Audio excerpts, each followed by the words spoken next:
was a goddamn doozy. I'm not even gonna lie. We've already cussed. Here we go. YouTube's gonna be mad at me. Okay. Hello, and welcome back to Embodying Mystical Mac. I'm Mac. If you're new here, thank you so much for joining. If you're returning, like I said, welcome back. Today we have a fun time discussing episode 3 of the season 2 of the Wheel of Time. So if you're listening on the podcast, thank you so much for supporting that medium. If you decide to, when you're done, to hop on to YouTube, you can check out my outfit. Because, you know, if Reef isn't going to honor Moiraine, I am. So we got the little jewel at the center of the forehead. We've got some blue to rep that blue Aja. We're doing it. So check that out if you so choose. Otherwise, thank you so much for supporting the podcast medium. It genuinely means a lot. Let's just get into this, my friends. Again, no spoiler-free nonsense. We're too far in for that. We're just gonna get right into the notes, okay? But before I get right into the notes, I just want to thank you all so much for like the amazing engagement that we've had on the last couple of videos. The fact that episode 2 review came out to reach 1,000 views. That is incredible for me, and I just want to thank you guys so much. I have been really inspired to create just more casually as well. I did a cute little short using a trending sound, kind of like denoting Egwene's journey with the one power in a nutshell. So I'll be posting that probably.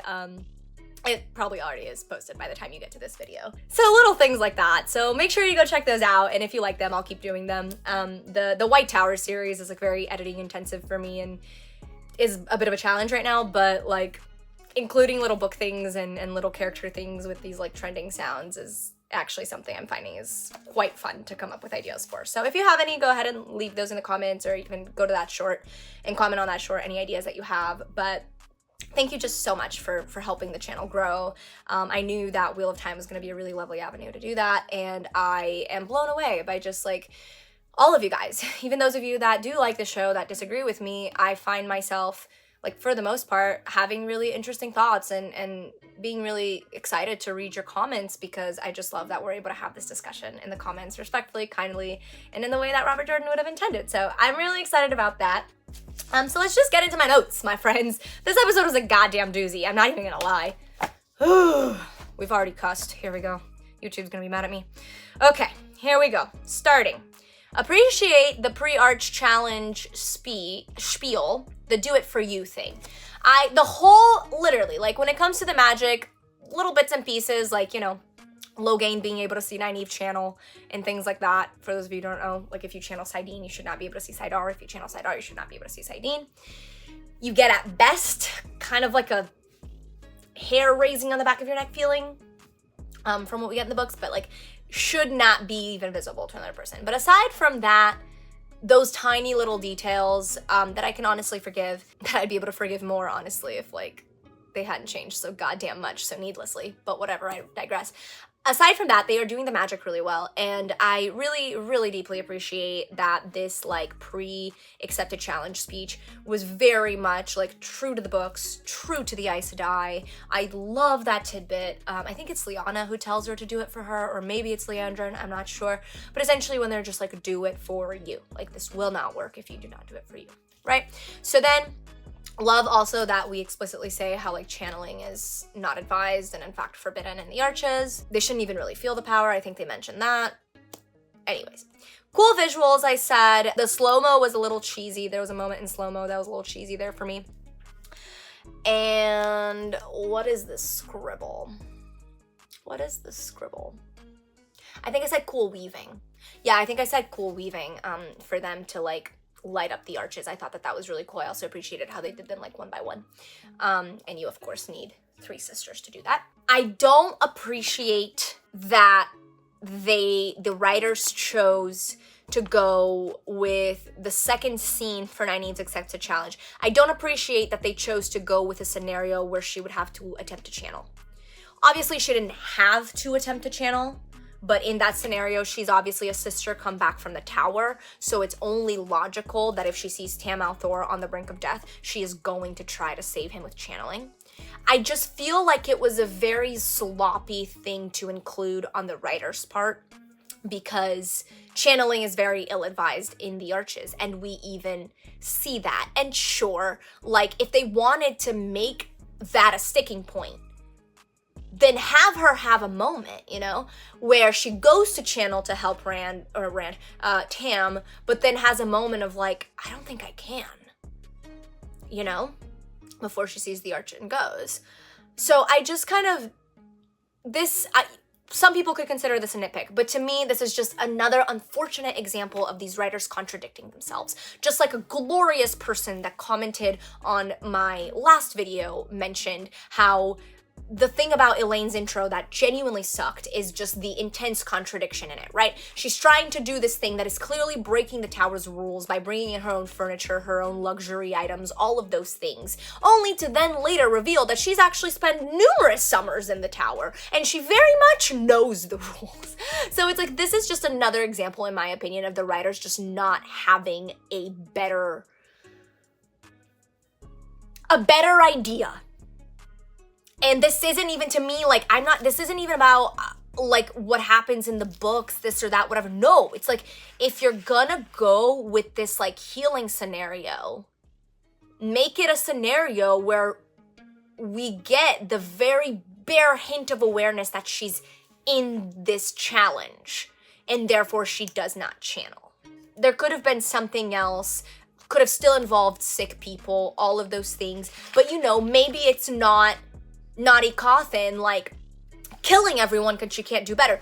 Instead, maybe it's everyone is very sick, but they very much are able to be nursed back to health if only there are more hands to help. And that's where Nynaeve comes in. That's where the arch comes in, right? Oh my god, I know that Natty can't save all these people. If I leave her to do this by herself, she is going to have to kill all these people. But if I don't, then we could potentially nurse all these people back to health over time together. Make that the challenge. Do not add a stupid, arbitrary scene where she tries to channel in the arches. I'm sorry, it's just, it's bad writing. It is bad writing. It's contradictory writing. We shouldn't even have to think about that as an audience member. And like, this idea that I just came up with is just one. Imagine what a writer's room full of people can accomplish if they just decide to not settle on the goddamn first idea they come to. Like, her challenge is one of the best parts of the story, period. And like, yeah, no, that part just really killed it for me because I was like, is she really about to try to channel in here? Because knowing what we know about Nynaeve through the show, books aside, forget the books, this show has hammered it into our heads that she is the most powerful channeler in 1,000 goddamn years. You really think that if she didn't want to, or that if she wanted to, she couldn't just pull the goddamn one power? And we find out that that's what happened later, which I will get into that choice. Not necessarily that particular choice, but how they had it all happen. Just making it a situation where the imperative thing, because that is what they made it, right? For the Tam thing, it was about her staying. Right? So how about you add a layer to that, and it's not just Tam, it's the fact that Natty can't heal them all alone. And if she is alone, she's going to have to start giving some people some poison. And Nynaeve doesn't like that. And Nynaeve knows that if she stays, she can help, and all her family in the Two Rivers lives, right? Like her chosen people she grew up with lives. Anyways, yeah. I'm so sorry, guys. I've like literally been scribbling. Oh, I said groovy shit with her in the red, if not a bit confusing. Obviously, we then later learned that that is all part of the illusion of the arch still. And this is where this episode begins to have a gaping issue for me. I appreciate that we are keeping the detail of Nynaeve pulling the arch back in that last challenge that one time so that she may enter through it after she's already let the opportunity go. I really love that we included that, so I'm gonna throw that out there. I love that they didn't choose to keep that away. What I really don't love about how they wrote out that series of events is that if Nynaeve is going to bring herself back alone, on her own one power will alone, like she does in the books and in the show, just have it fucking happen while Leanne and Leandrin and Shiriam are still there. Let them have a moment of wavering hope, right? Let them have a moment of, oh, I guess she wasn't ready. And then as they're all about to turn, or maybe in that very impactful moment, I'll give it to them, that very impactful moment when Leandrin is sitting there holding the last vase of water, right before she throws it because she thinks Nynaeve isn't coming back. Have that be the moment where Nynaeve steps back through the arch. Give us, if anything, fine, cut to another character for a scene or two if you want us to do the fake death again for a third time with Nynaeve. Yeah, posted a reel about that, an Instagram reel, and I transferred it to YouTube, so it should be in my shorts. They have faked her fucking death 3 times now, and the fact that this one is actually true to the books just makes it acrid in my mouth, because the one they kept was the goddamn third one. And it wouldn't have been so bad if we hadn't, and I called it. My boyfriend and I are fucking watching, and I'm like, just watch. Nynaeve coming back through the arch. That is gonna be the closing of this episode. Call me a goddamn foreteller. And I was right. He was like, nah. They're gonna do it in like 2 scenes or whatever. I'm like, no, they're not. No, they're not. And yep, call me a goddamn foreteller. It did not need to happen that way. And I will get further into why and how I feel it could have gone better. For those of you that are like, oh, now you're a writer, now you're a movie maker, blah, blah, blah, blah, blah, blah, whatever. I have had at least 10 years with experience in that industry making projects. No, they have never been on that kind of scale. But when you're making projects of that sort, regardless of what scale you're doing it on, you want to make it a good product. You want to give enough shits that you have a good story, that you have good lighting, that you have good cinematography. And it doesn't matter if your movie costs nothing to make. I mean, I know no movie costs nothing to make, but you know what I mean. Like, doesn't matter if you did it through a production class or whatever. So many of the projects that I've done that are extremely low budget have had more heart and more technical prowess than this.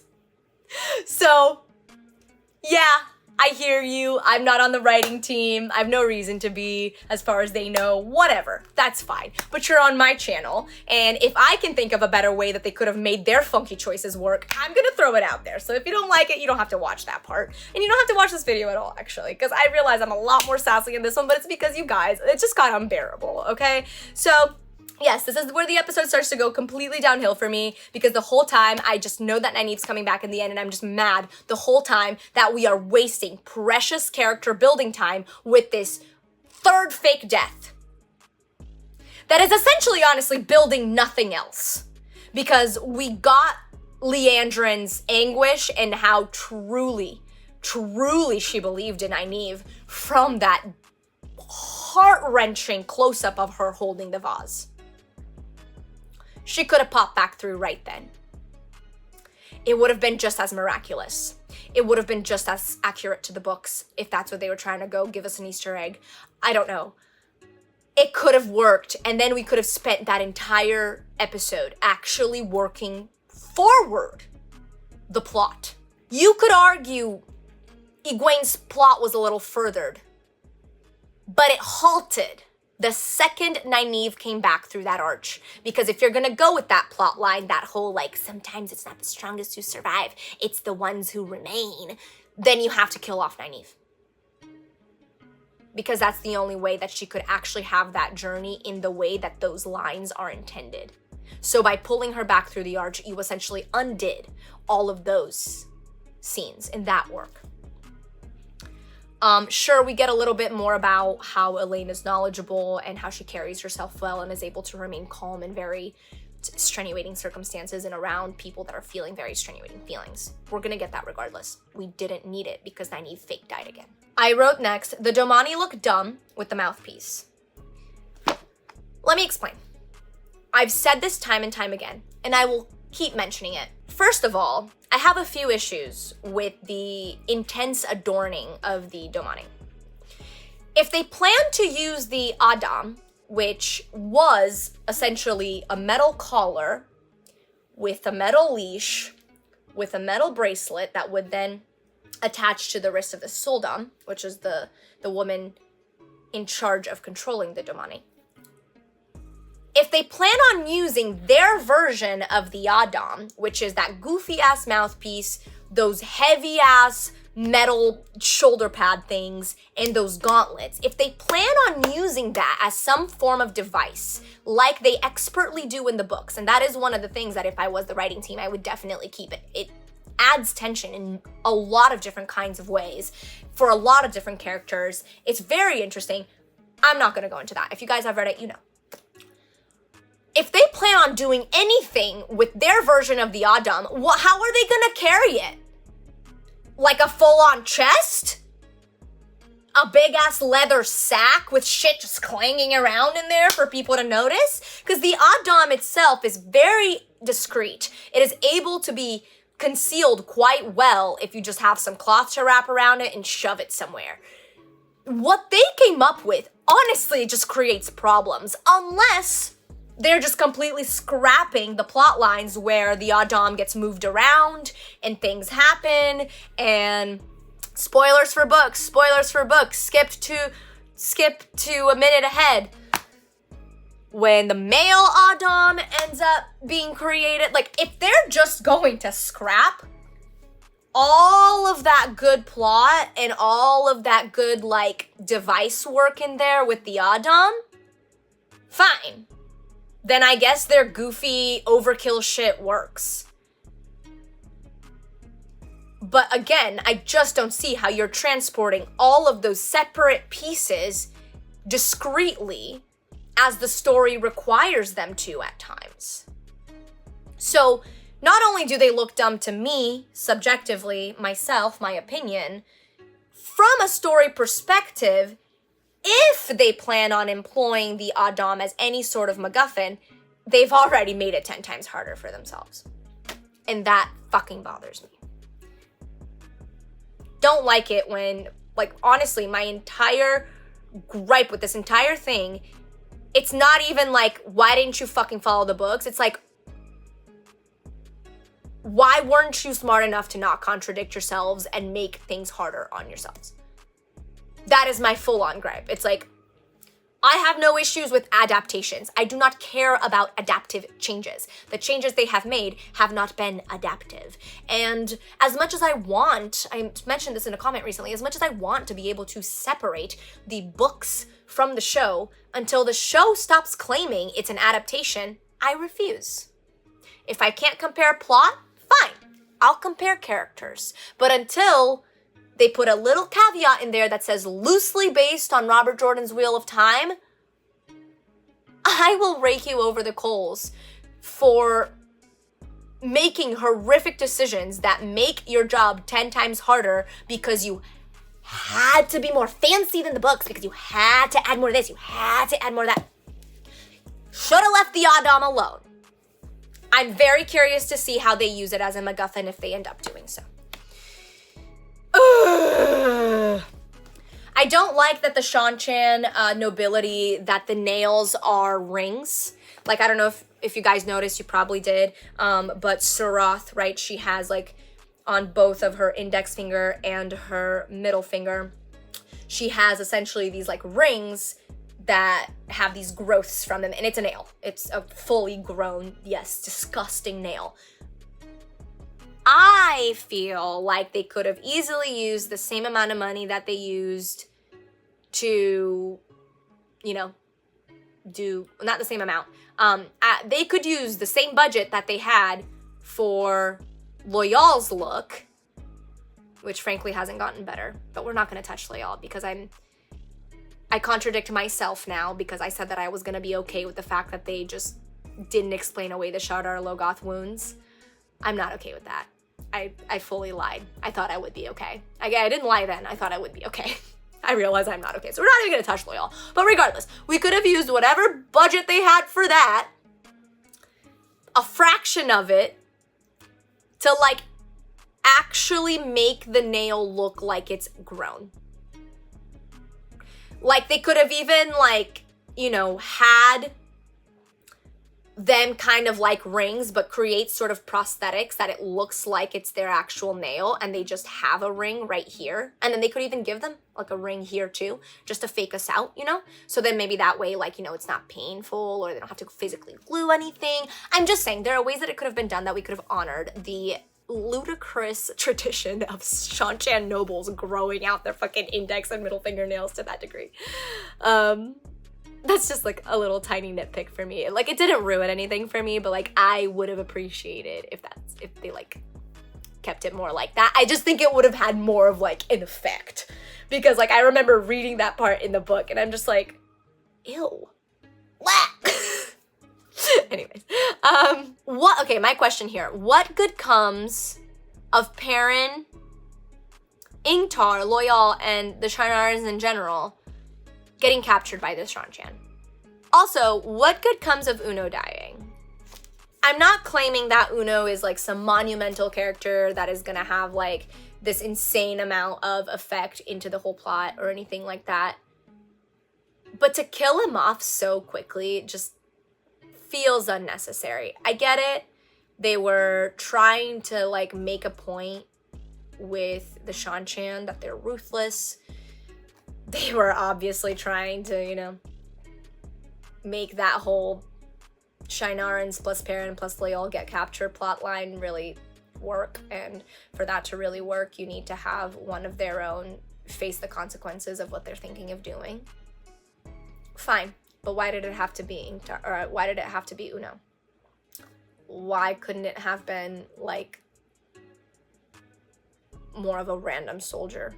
Like, I'm not saying throw Masema in there, obviously don't throw Ingtar in there, but like all the time that we wasted with those post Nynaeve doesn't come back soon enough scenes could have been used to just very lightly, like, not even introduce, but just like fill out a background character a little bit more so that we give a little bit of a shit when, you know, when Siroth kills him like that or orders him to be killed like that. I think it would have still had the same effect, because it's not, the effect isn't, oh god, it's Uno. It's, these people are fucking ruthless. Because we haven't really had much of a chance to care about Uno.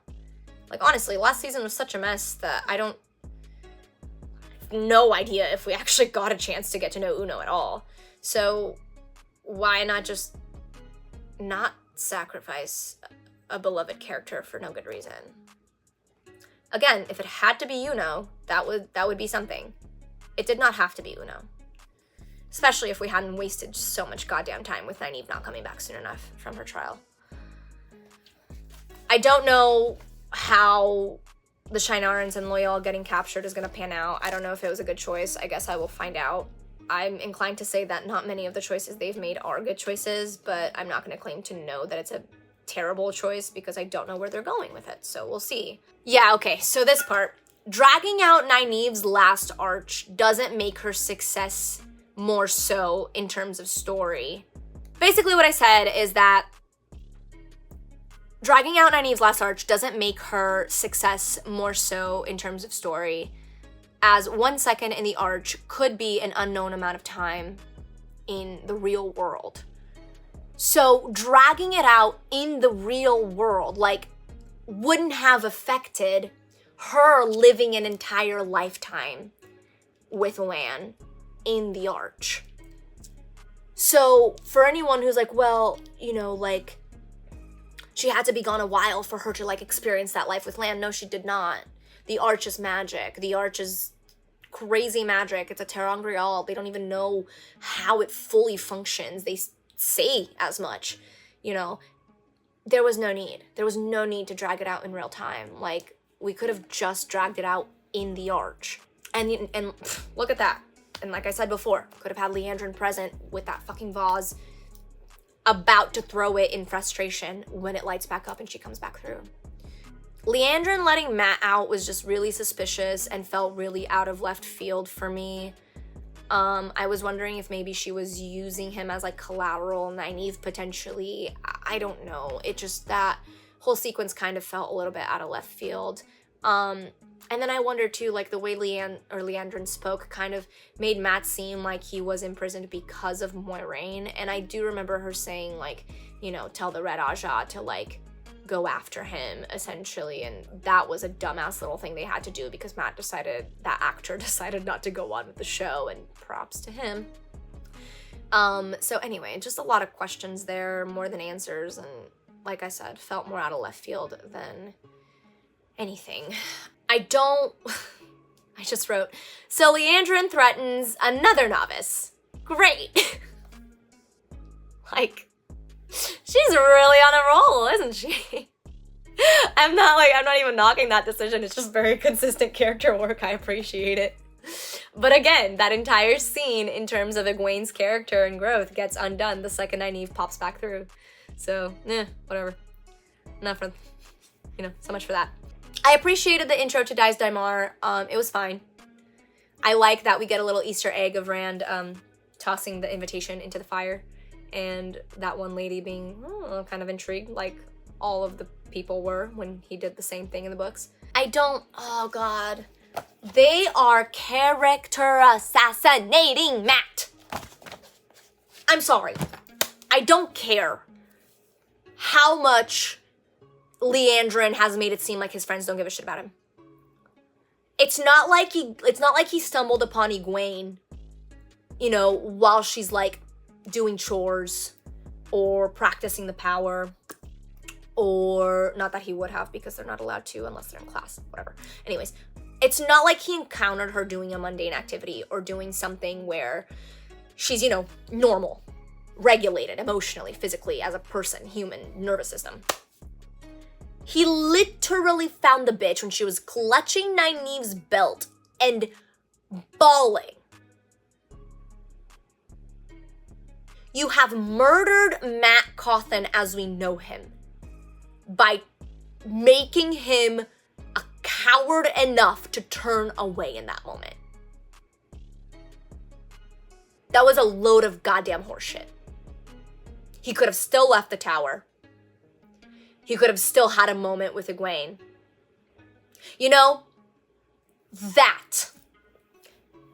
That would have been worth the goofy dragging out of the third trial. But no.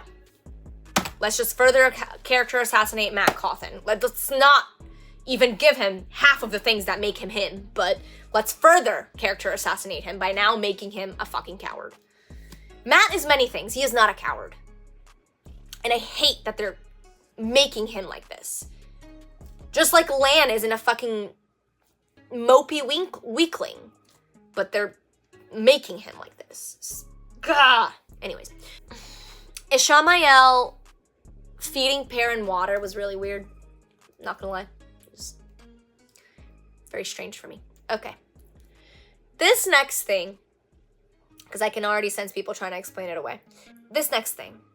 It really bothers me that the line, the more wolf you are, the more your mind exists.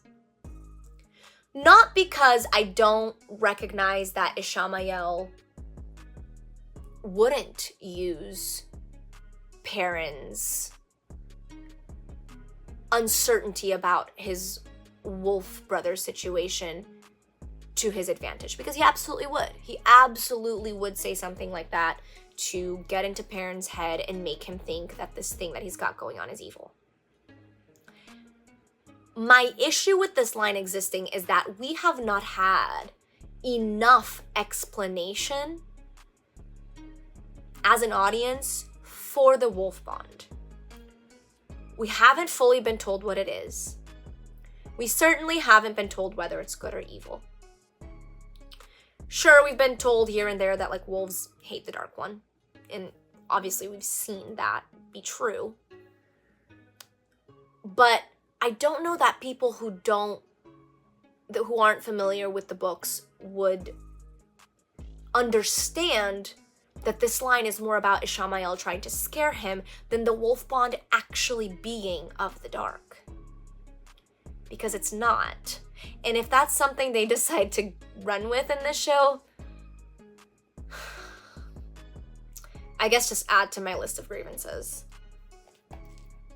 I didn't like that. Again, not because I don't understand that Ishmael would say something like that. I do. But because as an audience member, if I had not read the books, I have not had enough exposition to be in the know that this is Ishmael manipulating him. And I really think it's very important for that to be known. Because a huge theme of this story is pure good versus pure evil. And it really seems like they're trying to humanize all the wrong people. It makes me upset. Okay, let us keep going. Okay, so Min's working for Leandrin now, and she's gonna be Matt's little spy. Matt the coward's little spy. Cool. I still think there's gonna be some romance there. I really do. Sorry. So, there's an intimate scene between Rand and Selene. And all I wrote, I think it's in a dream though. Like, I think it's in a dream. But it kind of seems like it's not in a dream. So I don't know. I'm not really clear on if it is or isn't. But I just wrote, Rand didn't even get his D out. And they were like already thrusting. I was just confused. I was so confused. I was like, that was bad intimacy choreographing. Okay, another thing about the magic. Selene shouldn't be able to see Saidin. Just like Logain shouldn't be able to see Saidar, but they obviously threw that out. Egwene attempting to channel into the arches to get Nynaeve out. This is where they could have redeemed themselves. And this goofy motherfucking choice to drag out Nynaeve's last trial and fake her death for yet a third time. This is how they could have redeemed themselves for me. This is the idea that I had, that I found would have not only fixed the issue, but actually kind of gave it a reason to exist in the first place. Say Egwene tries to channel through the arch to get Nynaeve out, right? And then, just like in the show, Elaine comes and tells her, doesn't work like that, yada yada, whatever. But then say, on the off chance that Elaine is having a moment of like, oh, okay, I guess I'll indulge her. And she starts to channel with Egwene into the arch. And then we cut to, Nynaeve's little thing and all of that. And then we have that explosion, right? After she watches everybody that she loves die and get killed by the Trollocs.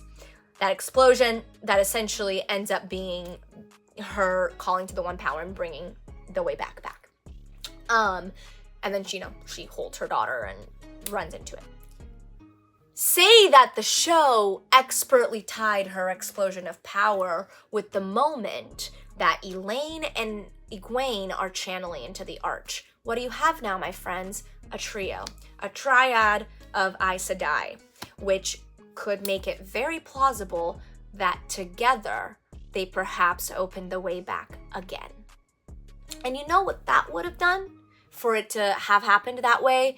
Would it probably be breaking a little bit of the rules? Yes, because that it's definitely not something that we hear of. I mean, the fact that Egwene even tries to channel into the arch to bring her back isn't even something that we hear of in the books, because we never experience that. We never experience someone not come back and then a person that loves them dearly go and try to do that. So if they were gonna add this thing, right, like make it a big thing.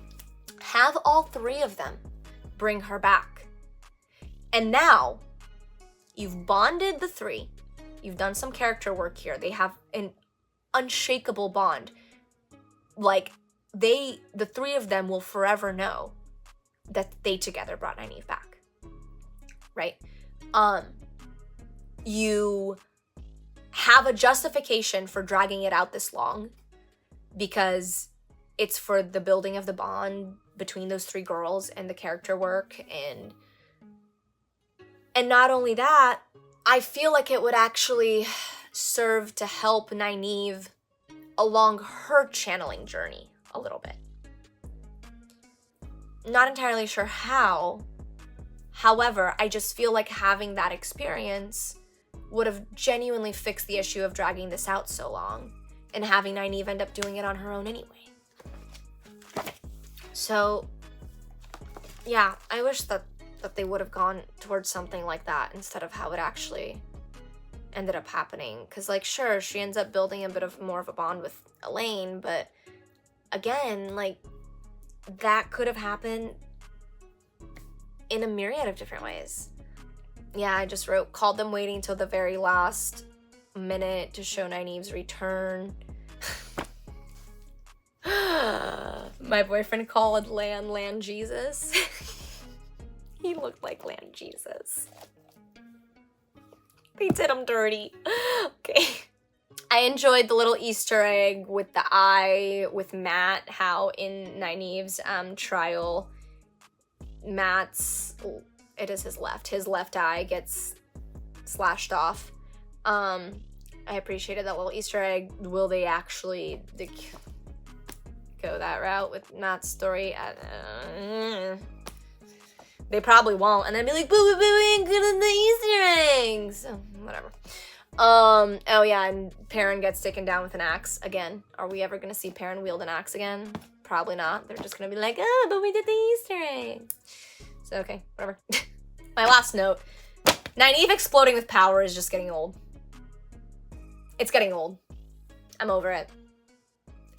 Her dying and then not is getting old. Over that.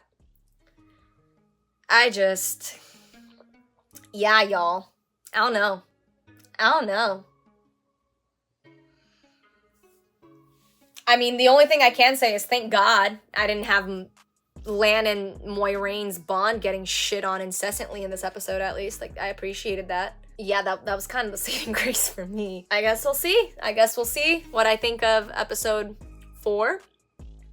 I would love it if you would come back and check that out. And if you haven't checked out the other reviews that I've done for episodes 1 and 2, go ahead and check those out too. They can be fun. So thank you so much. If you've made it this far, I really, really, truly appreciate it. Please do like the video. Please consider subscribing to the channel and even clicking that bell, because I do post regularly, but I don't post on a schedule. So the bell's really helpful, especially while this Wheel of Time vortex thing is happening. I also have different content that's coming out, some different movie reviews. I have a surprise horror movie review coming very soon. Aristor review should have already released. If it isn't released right now, it's literally about to be released. Of course, I've got Little Mermaid and Elemental coming for you as well. So go ahead and click that bell so that you know exactly when I post. And if you made it to the end of the video, please like it. Like, it really helps me out. And if you want to comment, let me know. Do you like my paintings? Someone mentioned how they wouldn't display the dragon fang if they were me. Well, you're talking to a natural-born witch who has loved the number 13 and pentagrams and black hats and all things deemed unlucky her whole life. And they have never, ever, ever led me astray. And I would rather have the one power complete than severed in half. Because that's how we got to the imbalance of the world in the first place. The Dark One knew what he was doing when he was tainting Sidene. Anyways, thank you. Like, subscribe, click the bell. If you would like to financially support me directly, you can find my PayPal, Venmo situation in the description. You could also book a tarot reading or check out one of my 2 affiliates. That also helps me out a lot. And if you want to follow me on social media, you can find me at Embodying Mystical Mac. I do have a TikTok, but I'm way more active on Instagram, and I have been making music. So until I'm getting ready to release, I've been posting some fun little mini covers under the account at Mac and the Music. So check those things out. I really appreciate you being here. I'm having a lot of fun making this content because as much as I don't necessarily enjoy the viewing experience, I do enjoy being able to like put my little problem solving hat on, or at least my, story questioning hat on, to kind of see what they're trying to do, man, because it's just kind of a hot mess right now for me. Is it more cohesive than last season? Yes, I will honor that it's a bit more cohesive than last season, but really not by much for me. Again, I appreciate you, and may you always find water and shade, and stay mystical, stay grounded. Can you tell that it's late and I'm all scatterbrained?